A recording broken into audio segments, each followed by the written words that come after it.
শ্বাসরুদ্ধকর পরিস্থিতি পাড়ি দিয়ে অবশেষে দেশে ফিরলেন ইরান ইসরায়েল সংঘাতে আবু ধাবিতে আটকে পড়া ৩৭৮ বাংলাদেশি। ইউএস বাংলার বিশেষ ফ্লাইটে সকালে হজরত শাহজালাল আন্তর্জাতিক বিমানবন্দরে নামেন তারা। মধ্যপ্রাচ্যে যুদ্ধাবস্থায় অনিশ্চয়তায় পড়া মানুষগুলো পরিবারের কাছে ফেরায় বিমানবন্দরে তৈরি হয় আবেগঘন পরিবেশ। এ সময় মিশ্র প্রতিক্রিয়া জানান তারা। এ বিষয়ে বিস্তারিত জানাচ্ছেন মাইদুর রহমান রুবেল।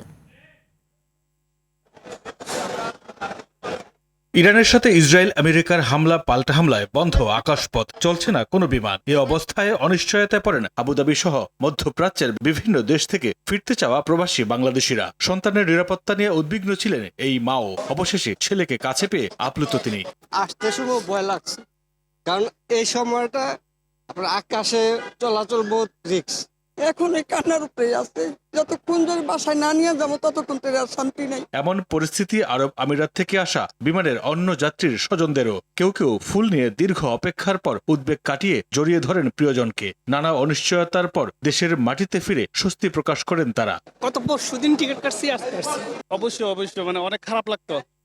মনে হয় না যে আমরা আবার দেশে আসবো বা পরিবারের সাথে দেখা সাথে হবে এরকম। তবে দুবাই সহ আরব আমিরাতের অন্যান্য অঞ্চলে যুদ্ধের পরিস্থিতি অনেকটাই কেটে গেছে বলে দাবিও কারো কারো। সাউন্ড পাচ্ছি, বাট এটা হলো ইন্টারসেপ্ট করছে, যেগুলো যে ড্রোনগুলো আসতেছে ওই যে ইন্টারসেপ্ট হচ্ছে ওগুলো সাউন্ড আমরা পাচ্ছি।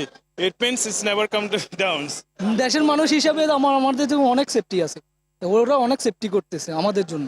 এখন যাদের আসার ইচ্ছুক ওদেরকে পর্যায়ক্রমে ফ্লাইট দিতেছে, যারা আসতে চায় না ওদেরকে টাকা ফেরত রিটার্ন দিতেছে, টিকিটের টাকা। বৃহস্পতিবার সকালে হজরত শাহজালাল আন্তর্জাতিক বিমানবন্দরে ইউএস বাংলা এয়ারলাইন্সের বিশেষ ফ্লাইটে ২৮ জন ক্রু সহ আটকে পড়া ৩৭৮ বাংলাদেশি নিয়ে দেশে ফিরে। সংযুক্ত আরব আমিরাতে আটকে পড়া প্রবাসী বাংলাদেশিদের ফিরিয়ে আনতে আরও একটি বিশেষ ফ্লাইট বিকেল ৫:১৫টায় দুবাইয়ের উদ্দেশ্যে ঢাকা ছাড়ে। মাইদুর রহমান রুবেল, RTV, ঢাকা।